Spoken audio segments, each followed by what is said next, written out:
Estas palabras ya son parte de nuestro lenguaje cotidiano.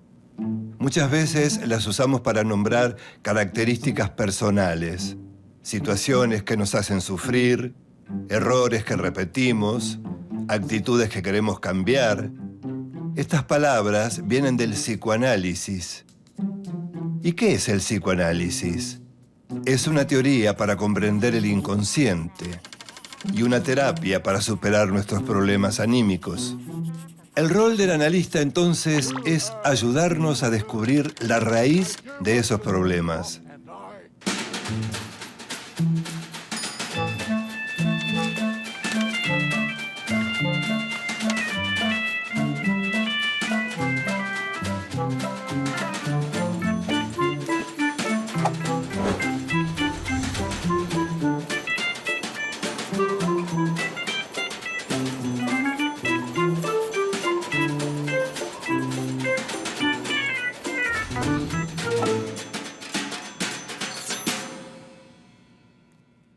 Hasta comienzos del siglo pasado, los problemas de la mente eran tratados solo por la medicina.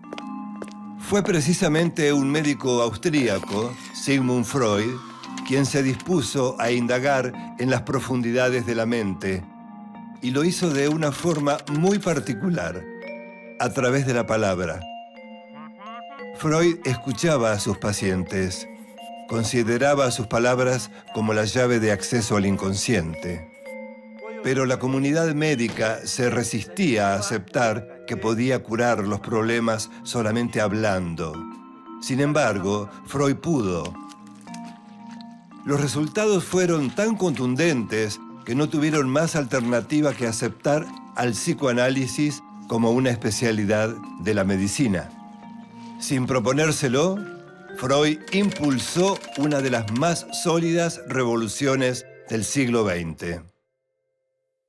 Sigmund Freud nace en Freiberg, una ciudad que en 1856 pertenecía al Imperio Austrohúngaro. Sus padres eran comerciantes judíos y cuando él tenía 1 año se mudaron a Viena. El pequeño Siggy mostró desde muy temprano un gran interés por saber cómo funcionaba la mente humana. Estudió medicina, quería ser un científico y dedicarse a la neurofisiología. Sus primeras investigaciones se centraron en las células nerviosas y fueron decisivas para su futuro trabajo. Pero hacia 1890 había mucha resistencia para que los judíos ocuparan posiciones importantes en la academia. Freud decide entonces continuar como médico clínico en el Hospital General de Viena.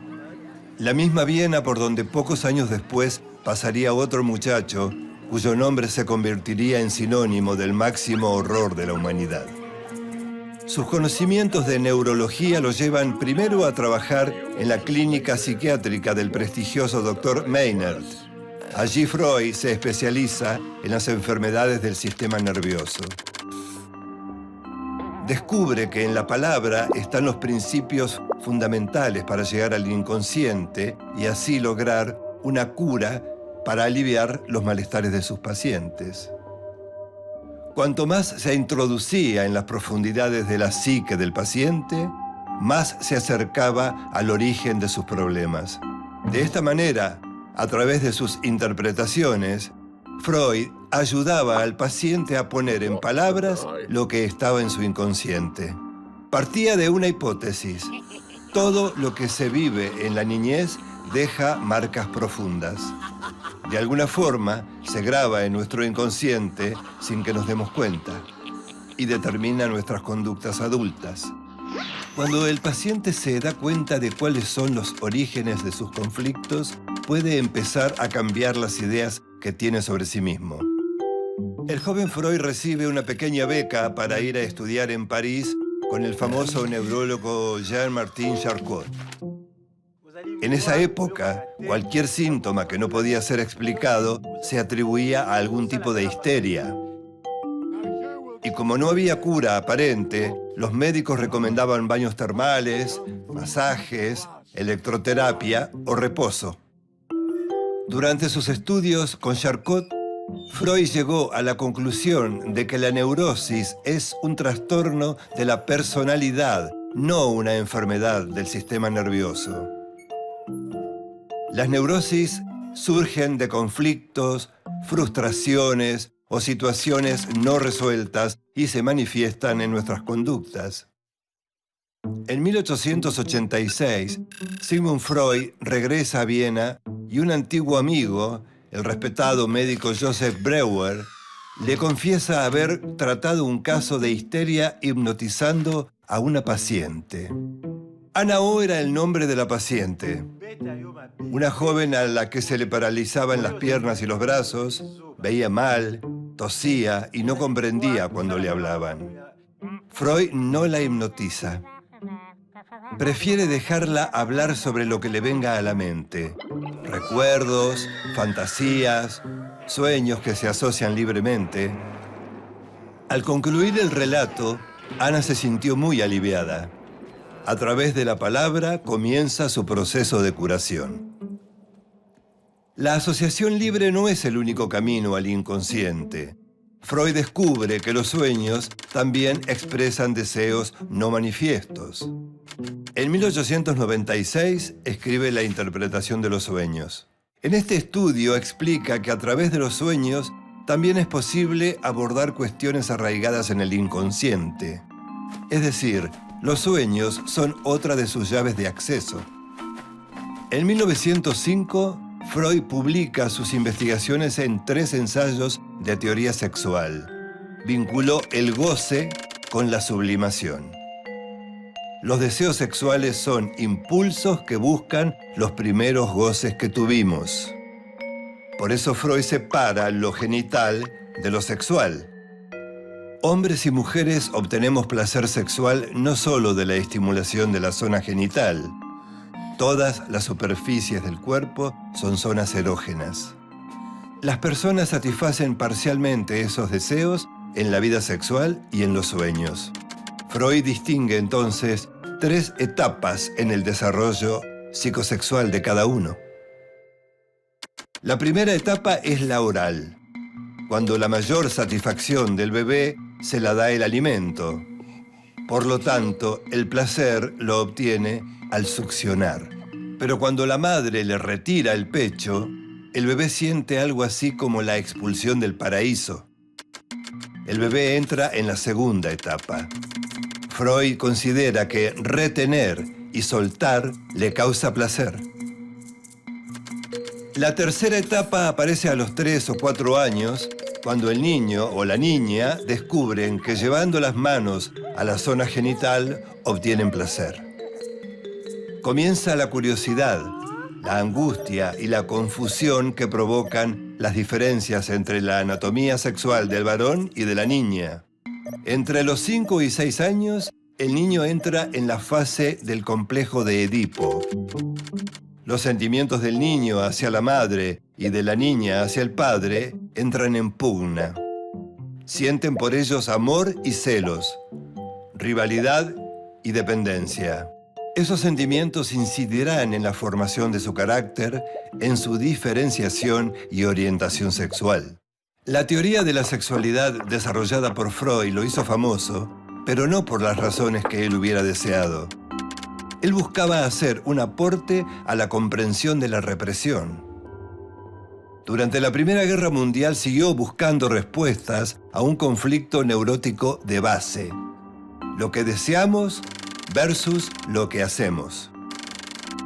Freud dijo que todas nuestras conductas estaban al servicio de reducir esta tensión. Postuló un nuevo modelo dinámico de la psique. El ello reúne nuestros impulsos primarios. La mente de un bebé es fundamentalmente ello. Al empezar a darse cuenta de algunas cosas, una parte del ello abstracto del bebé empieza a crear su yo. Freud adjudica al yo varias funciones. Primero, puede actuar como una guía ante la realidad. También es un inhibidor de un impulso inconsciente que lo convierte en un mecanismo de defensa. El superyo es la mirada de los padres por encima de la propia. La Primera Guerra Mundial pareció una prueba terrible para la conciencia moral. Cuando terminó, Freud dijo que una cosa es moralidad y otra conciencia moral, demostrando que su teoría del yo también se podía aplicar al inconsciente y a los comportamientos de la sociedad. Sigmund Freud sostuvo que la moralidad tenía algo de superyoica, de imposición, y que la conciencia moral echaba raíces en la parte reprimida de la sociedad. Cuando la población dejaba de pensar por sí misma y depositaba su guía en un único líder, un superyo grupal se imponía sobre el yo. En 1933, mientras los nazis quemaban sus libros y los de muchos grandes pensadores modernos, Freud todavía pensaba que la civilización había avanzado. Se equivocaba. Si no hubiera huido de Alemania a Londres, los nazis lo habrían enviado a un campo de concentración e incinerado como a millones de judíos, incluidas sus propias hermanas. Sus ideas despertaban resistencia en círculos médicos, científicos, religiosos y políticos, pero al mismo tiempo generaban líneas psicoanalíticas distintas a las suyas. Fue admirado, resistido y cuestionado en proporciones iguales. Y dejó una importante herencia en sucesores como Carl Jung, Alfred Adler y Melanie Klein, entre otros. Una de sus discípulas más reconocidas fue la misma Anna Freud, su hija menor, quien desde muy joven se convirtió en su asistente personal. Cuando en 1923 a Freud le diagnostican un cáncer en el paladar, Anna se vuelve también su enfermera y representante oficial. Con los años, el padecimiento psíquico se independizó de la medicina y millares de médicos estudiaron al psicoanálisis y abrieron sus consultorios. El psicoanálisis se volvió parte central de la cultura de Occidente en el siglo XX, atravesando en gran medida todos los aspectos más importantes de nuestras vidas. Influyó en la crianza, la educación, la publicidad, los movimientos sociales, en la creación del feminismo, en las luchas contra el racismo, en la política, en la aceptación de la diversidad genérica y en todas las artes. Sigmund Freud continuó trabajando y escribiendo en Londres hasta el día de su muerte, el 23 de septiembre de 1939.